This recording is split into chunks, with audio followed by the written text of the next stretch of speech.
Mixed Media Movies.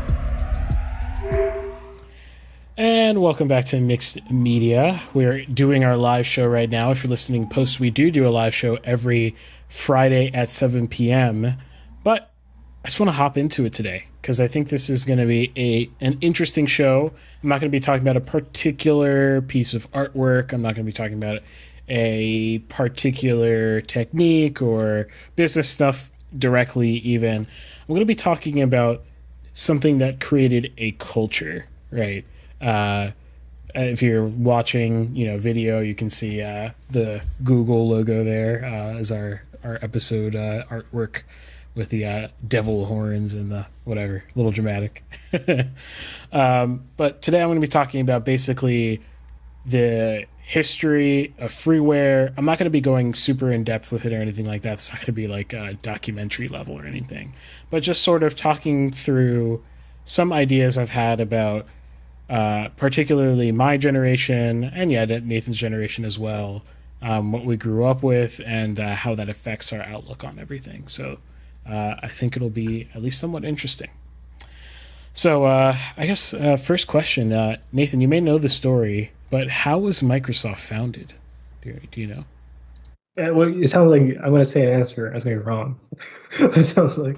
No. Just you might actually know the answer, so I'm not sure. So what I do know about Microsoft being founded is that I believe, was it a duo between Bill Gates and someone else? Maybe, I don't know, but they were doing something. And all I know is at some point they bought DOS off of somebody and then it became MS-DOS. That's all I know about the origins. Yeah, so you're closer than most people in terms of what they know about the Microsoft, how it was founded. Now, I don't know the nitty-gritty details. I just know the overarching business that happened. The story that you hear, though, is that Bill Gates was a nerd, and he was so smart and intelligent that he dropped out of college and just worked on his idea in his parents' garage until he just worked alone and he slaved away until he created MS-DOS. And then from there, he was able to sell MS-DOS to IBM and other manufacturers who are creating their own individual DOSes for each other and stuff like that. And I'm just here to tell you that, unfortunately, that story is pretty distorted, pretty mostly not true in terms of what really happened. And I promise this relates to the wider thing. Microsoft was founded by Bill Gates, yes, but Bill Gates did not drop out of college soldering microcontrollers together. Hold on. Oh yeah, go ahead. Was there not a duo involved? Was I imagining that part? You might be right. I again don't know the ins and outs exactly. I just know I know more of like the business strategy end of things. I don't know much about the interpersonal things. I know there are a lot of people who claim that, he screwed them in XYZ way, or I worked with him originally. I don't know much about that stuff. But what I do know is that he found basically another nerd who had been spending his life slaving away creating a DOS. And this guy was trying to create a DOS that would work on any hardware framework, basically. So basically what was happening before is IBM was creating their own DOS for their IBM machines, and Apple was creating its own stuff for its own machines, blah, blah, blah, so on and so forth, right? And so this guy wanted to create actually, let me explain real quick what a DOS is. Actually, Nathan, do you want to explain what a DOS is? I mean, maybe my somewhat uninformed view of what a DOS is, but what does DOS stand for, by the way? I feel like I used to know that. I don't remember. Is Okay. it like digital operating system or something? I don't know. Maybe, I don't know. Well, what I understand by just looking at what a DOS is, it seems... It's disk operating system. Oh, wow, that's ancient. Okay, disk operating system. Okay. Well, technically, a hard drive is a disk, so I don't know. Is it referring to a hard drive disk or literally like a CD type disk? Or I don't know. CDs around? Well, okay, whatever. Anyways, or like a floppy disk type disk. Anyways, which is not a disk as far as I'm aware. Is there a disk in that? Is that how it works? No, it's like a tape, right? Isn't the tape I like? don't know, dude. I saw it was a rectangle, which was like doesn't make me think disk. Yeah. But anyways, yeah, DOS. It's like it's sort of like the what do you call it? The predecessor, I guess, to a modern system, modern operating system like Windows or Mac, where essentially instead of using it via GUI like Windows and stuff like that, it's all terminal or command line, whatever you want to call it, just all text.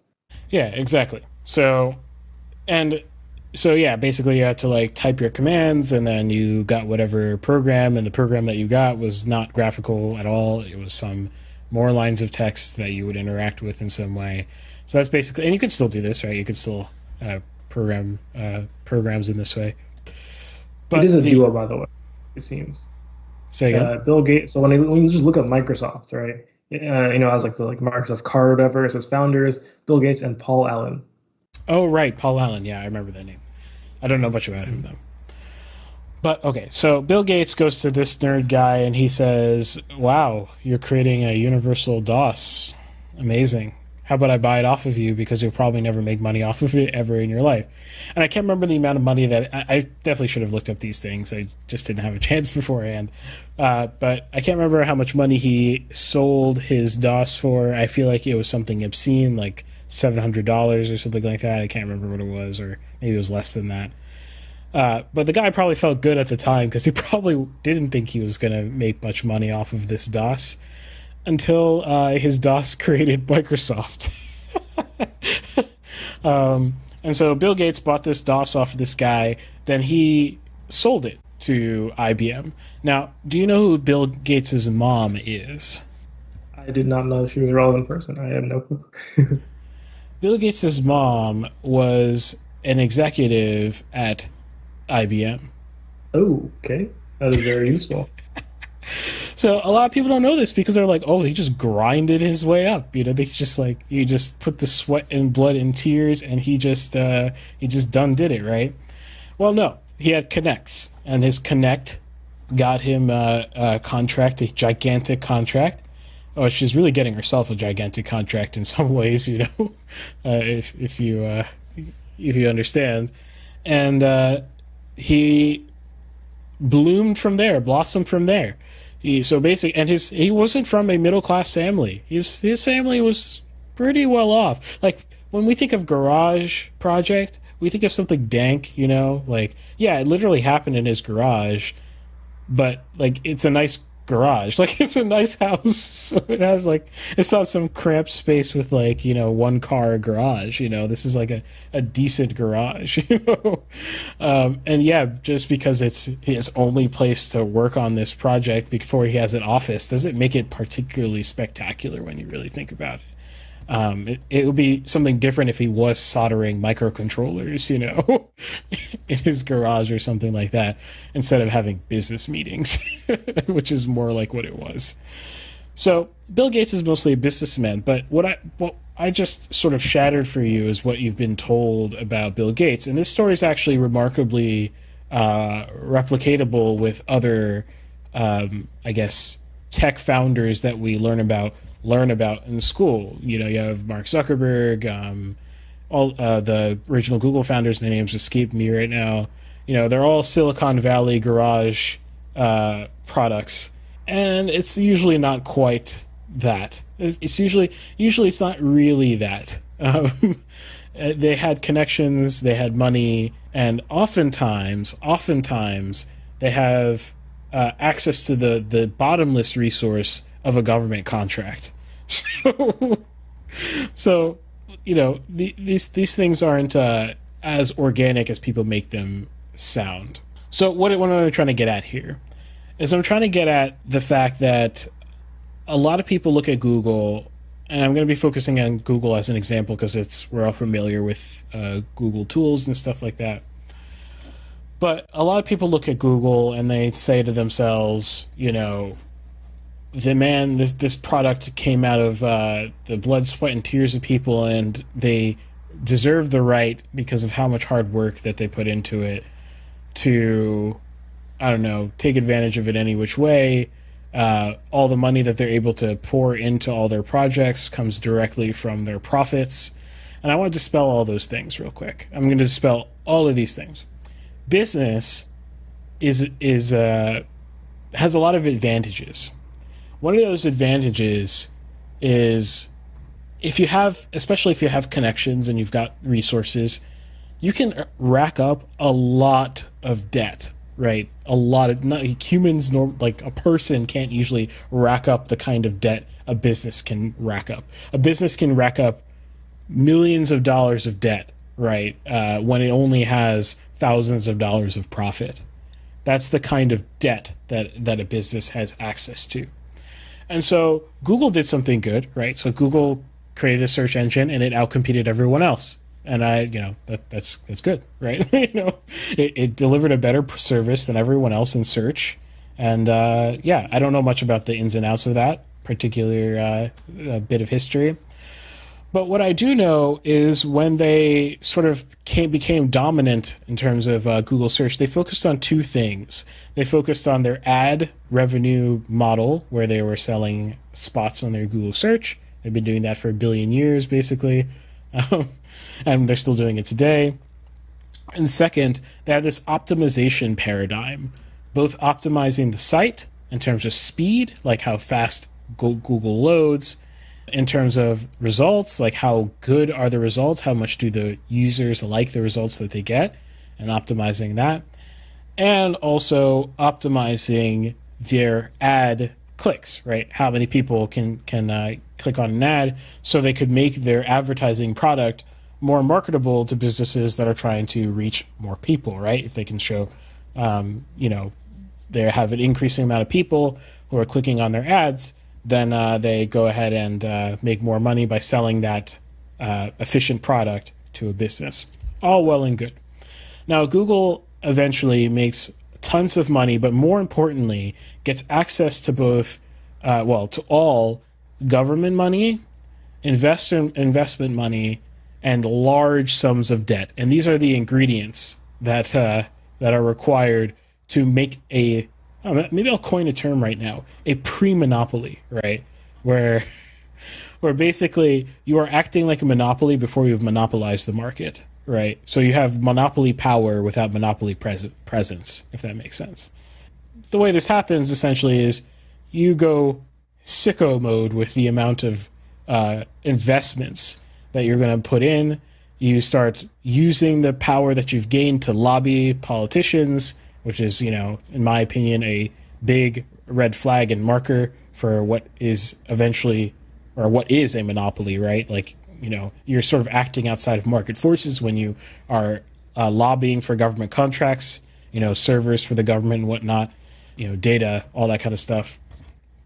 And so they set themselves up in this position where they have basically infinite money beyond the good money that they were making from search already, right? The search money that I don't think is, as far as I know, doesn't really have anything wrong with it, right? It's just good old competition turning out well for them. This produces a lot of products very quickly. So it produces, I don't even know what the first product after Google search was. Well, eventually it would become the Google Suite, right? It was died immediately, probably. Access them, so. Yeah, I mean, they came out with more ad products, of course. They came out with like web ads. They came up with word ads within websites, which I don't see anymore. But I remember that era. Sometimes when you hovered over a word on a website, it would be like a hyperlink, but then it would, like a little window would pop up with an ad, basically. But it didn't feel like an ad, right? It looked like more like context for what that word was or something. So it might be like antidepressant, and you hover over it, and it's like this premium antidepressant is like 2 times more effective than whatever, and then you click on it, and it goes to the antidepressant site. And so they were selling all this stuff, and it was going well. And the thing is, what is it about Google search that it made it so effective? In fact, what all search engines were doing was they were giving their services away for free. Right? They were just, you don't have to pay to go to google.com, right? Of course. And I don't think it would succeed if you had to pay per search or something crazy like that.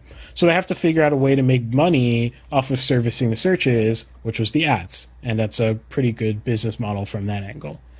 But they decided that they were going to go down this ad path for their entire business paradigm, basically. So everything was going to be about the ads and optimization, right? We talked about optimization and ads. So how do you optimize to get more people to click? Well, maybe if you know a little bit more about them, or a little bit more about their search term, or you know a little bit, you get down that rabbit hole that we're all familiar with. And they optimize. And of course, you're going to hit diminishing returns with just search and search data and even cookie tracking. You're going to hit some sort of diminishing return. So you're going to come up with some other product, right? And enter Google Suite, right? You get Google Docs, you get whatever, Google Slides or whatever it's called, all that stuff.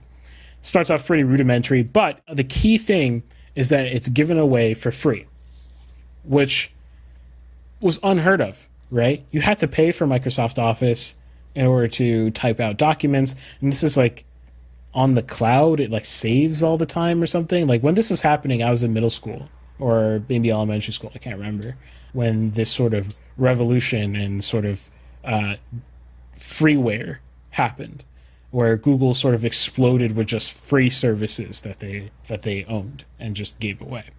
And we're using them in school. Why? Because they're free. But what is Google gaining in return, right? You always have to ask yourself, if you're getting a free service from a for-profit company, there's something they're taking away from you that's not money, right? And it's what we all know is money. That's not money, data, which is not surprising to most people. They look at what you type out on the Google Docs, and they try to figure out if they can sell you a book about, I don't know, your research project for school, or I don't know. They collect a whole bunch of data to try to sell you some more stuff. And now your Google account is now your login for many websites. And now they can log which websites you go on. They can, I don't know. And it gets deeper and deeper and deeper. But all this freeware that they generate doesn't all work out. And the prime example is when they acquire YouTube. And this is just one of many, many examples. Does YouTube make any money, Nathan? Have they ever profited a single penny? Remember, for a long time they didn't. I don't know if they ever, I don't know what happened after when I found that out. I don't know if they ever finally were able to make up their losses. But at least for a very, very long time, not that long ago, they were not making money. At least I can look it up while you continue. I'm pretty sure they've never posted a profit ever, not once. And so you have to ask yourself, well, the experiment failed, right? It worked, the business paradigm worked for Google search, but it didn't work for, the whole Google paradigm as a whole, the optimization paradigm. You can't actually get people to sell at high enough rates to pay for the services that you're offering for free. You get what I'm saying? But at this point in time, Google has racked up enough both profit in terms of cash they have on hand, from a lot of government contracts. They've racked up a lot of profit from hyped up stock on the stock market. And most importantly, a lot of their ability to move quickly comes from their access to debt, which is never a number that you see very easily, right? If their YouTube expenses are running too high and they don't want to pull from some of their other investments, they can just run up the debt counter millions of dollars, overnight, pretty much. Any bank is going to write that check for them, and they're going to be able to run YouTube. And then you're asking yourself, well, how do they pay off the debt? Well, they just run an endless cycle of debt, much like the country does, right? They just pay off the old debt with new debt, and they just keep cycling it, so that they don't have to give up any assets, even the cash, right? The cash they would rather have in a bank account making interest. They would rather that. So they don't even spend the cash if possible. They just hoard it and they spend the debt instead, right? So my point here is that there's this paradigm of freeware is practically artificial, right? It's being held together in terms of Google. It's being held together. It's a somewhat failed paradigm, right? It's being held together by its ability to seep into both government and private monopolies, right? So it's got monopoly power. It had monopoly power before it was even an apparent monopoly, right? It's had that for a while now. And it's its monopoly power, and it's that. That's what it is.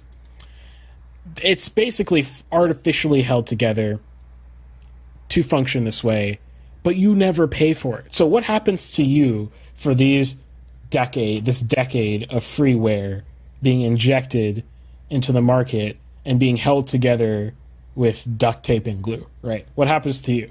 Well, what happens to you is when you're a kid, like I was in middle school or late elementary school or whatever it was, and I'm using freeware in the middle of the classroom, and everything on the internet's free, right? Google's free, YouTube is free, everything is free.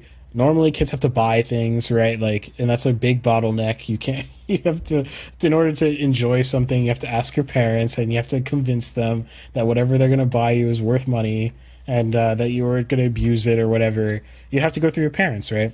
But what the internet did was give you free access to a whole bunch of valuable stuff. Just think about that. Free access to valuable stuff. Well, normally what prices do in a capitalistic society is inform you of the underlying intrinsic value of something, either its value in terms of its materials and labor, or for most things that aren't just commodities, value, labor, and its functional / aesthetic value, right? So, there's an extra value that's added on top for most things that are not commodities, right? And that price tells you something about the thing that you're buying, communicates something to you. When you spend the first decade of your life basically not paying for a single thing because you literally can't, right? You have no money to spend, but you're able to get everything through freeware. All of a sudden, the internet seems like it should be able to provide you everything for free. And you expect this from every company, not just Google. I saw where you're coming with this like from a mile away, right? Like when I saw I didn't actually normally like I look at your segment or whatever, like what people are talking about, like before we start. This time I forgot. And I was like, oh, I was surprised, and I was like, huh, I wonder where this is going. And then as you started going, I was like, okay, I understand, because this is the exact same problem in the video game industry, which I've talked a lot too about with some people. Like, people just keep expecting these things to be free, and it's like, it's actually killing everybody here. Like, there's a big problem. Yep. Free, like if people say, oh, well, like certain companies make money that do it for free. It's like, yeah, like giant companies. Exactly. And it is possible to make too profitable for free, right? And it's like, oh, those giant companies were small at some point, right? Well, one, they probably didn't offer something for free originally, right? And two, like, this is a minority of the cases, right, where you cannot guarantee your profits now, and like it's like a whole, like, I don't know, the whole problem of like, and then you add skins, and then people say, oh, why do you add microtransaction? It's like, what are you supposed to do, make $0? I literally spent hours of my life making this skin, and you want me to give it to you for free? That's the kind of mentality. Yeah, no, exactly. I mean, that's exactly it. And I was going to say it affects all art industries basically at the end of the day, because I mean, I remember when I was a kid, and I thought that the internet meant free, basically, right? Like, I was like, oh, that means I should be able to listen to music for free because, look, there's music on YouTube, right? I should be able to watch movies for free because if music's on YouTube, why can't I find movies? I should go find movies, like, online elsewhere, and watch them that way. And I was a naive kid, right? We all learn. But, that whole mentality, especially in our generation, we sort of grew up with the freeware.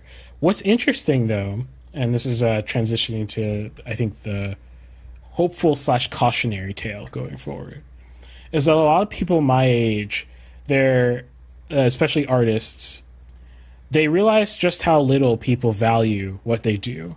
Now, I'll have an episode coming up when I'm going to talk about the transcendentals. If you don't know what that is, that's goodness, truth, and beauty. I'm excited for that one. I'm going to get a little philosophical with it. I haven't done that in a while. But I'm just going to say that this is a human fact that we need those three things, basically. And one of those things is beauty, right? So you look at any situation, even when people are in the most destitute of circumstances, they will spend energy, their own bodily energy, and resources, even if that resource is just time, right, making art anyway, right? Like they'll still create something. They'll still pass beauty along to each other, whether it's just song, right? Just singing something, or it's drawing something in the mud, right? Humans will just do it. It's not something that's a choice. And in fact, when you remove that from society, you often get lots of death, right? Either coming from the top down or the bottom up. Death just comes if you don't have beauty, right? As well as goodness or truth, right? So all those things are required. And if you don't believe me, just subscribe and we'll talk about it later. But artists, they've grown up in an environment where they realized, hey, I think I was made to be an artist, right? Like I realized eventually, whatever that means for you. And you go to school and you realize, how am I going to make money off of this, right? Like, how am I going to do it? And it looks kind of hopeful because everything is distributed a little bit more nowadays. The traditional gatekeepers are not there, right? Like you don't have to go through Warner Brothers Studios to make a movie.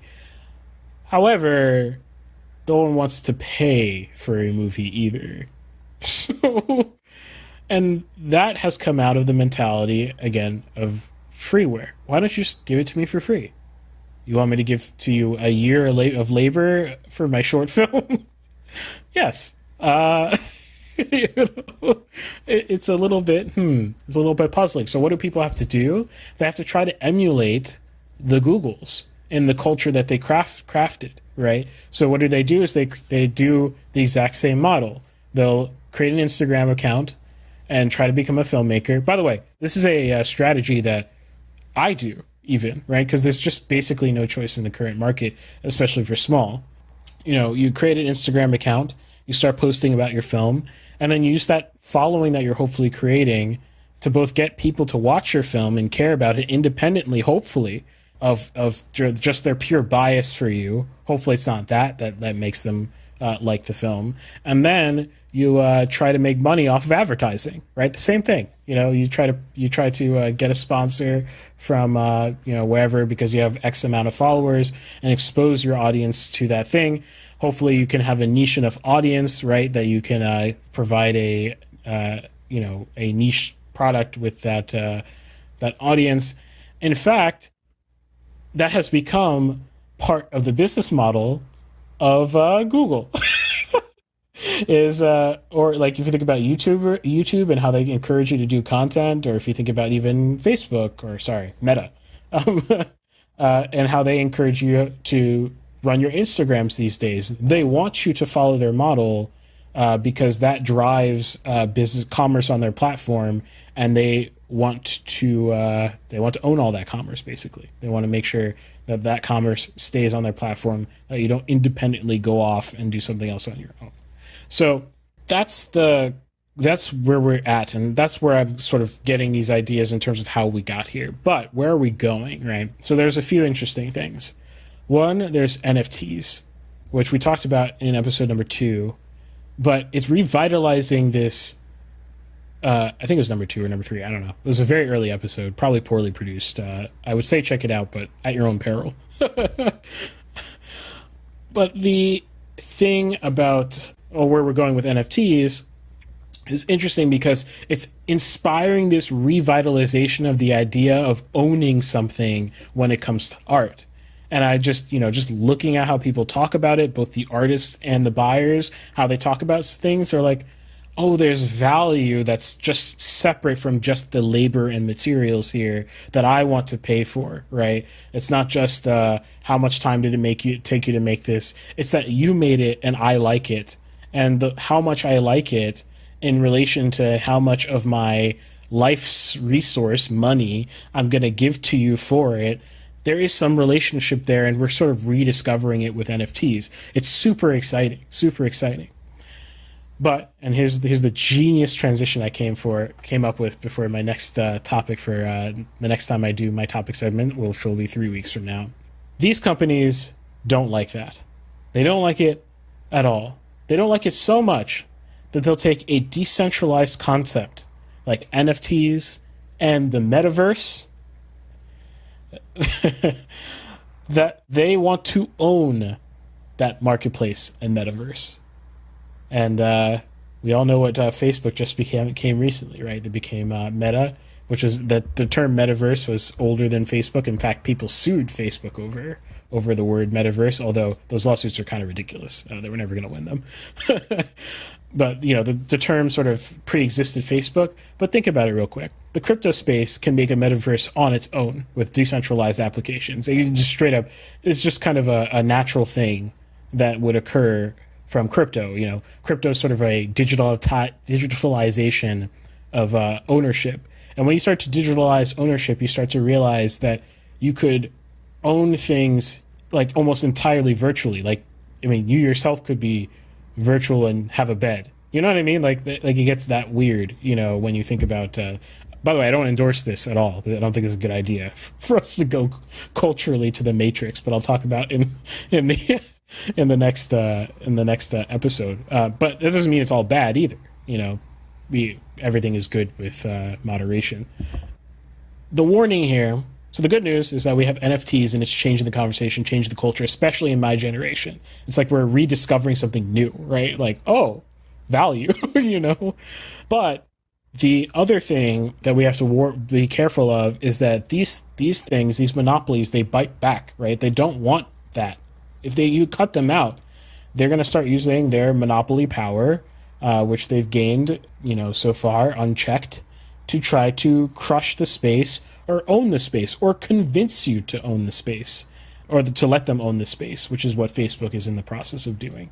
So, that's my episode. And that's a sneak peek into what we're going to be talking about next time I have my topic. Interesting. Yeah, the Facebook play was weird to me. I didn't really get it. I thought it was just like, they're hopping on the trend. And now I get it. Mm-hmm. They are hopping on the trend. This is true. But not out of like some like, oh, well, simple like profit motive of just trends being, profitable. But like the alternative is like them not being profitable. Yep. Like going bad for them essentially. Yeah. Why do you need a social media application that's centralized when you can just have a decentralized one? What's the advantage of the centralized one? There are decentralized social media stuff. Do you know? Oh yeah, I know. Like what's that one called? Talking about I don't think it's called Matrix. I think Matrix is the name of the client, one of the clients you can use. I know what you're talking about. Mm-hmm. I have a Matrix client or a Matrix application that looks at whatever you're talking about. I know what you're talking about. Yeah. Yeah, there's things like that. There's the Fediverse, which is I've actually it's like a protocol basically that you can instantiate in your own server, right? So you can have basically little centralized social medias connected in one decentralized network, basically, which is a really cool concept. Yeah, it works really well. I've used one until it died, unfortunately, because the centralized owners got into an argument about the direction of the platform. The idea, though, is that my account never died, right? Like my account is still in the Fediverse, so I could still hop on someone else's server, see my old stuff, see the old server stuff if depending on how often the server updates that you're currently on, and then continue to interact. You can interact cross server. And everyone gets to create their own rules, right? Like if you want to ban, I don't know, like saying the word blueberry on one server because everyone here agrees the word blueberry should never be said, right? then you do that through the centralized owners, right? But in another server, you can still talk to people on another server that might have zero rules, right? Which is very interesting. Yeah. So all these decentralized applications, they threaten the model. You know what? That is Discord without the terms of service. Yes. Yes, which is, 100%. by the way, I consider a good thing because sometimes, I understand why the terms of service exists sometimes, right? There's certain things. Okay, yeah, it's certainly an interesting conversation to have. There's some things that like pretty much everyone's like, we don't want that. It's just bots, right? Like no one wants a bot coming into your server and just saying some random thing, advertising. It's like no one wants this, right? Yeah. Like, not a single person here wants this. So like, okay, sure, but there are of course certain like gray areas. People are like, well, this is not ubiquitous. Like it's not like because you can make the argument that like bots are just contrary to the idea of normal conversation, right? And if if the idea is that you just have normal conversation, I mean that's kind of messed up, right? Yeah. And certain things like what happens if your account gets stolen, right? Well, the central authority that deals with that right now, and I guess that's somewhat nice, whatever. But you also lose, you pay for it, essentially, right? You lose freedom, I guess. Yeah.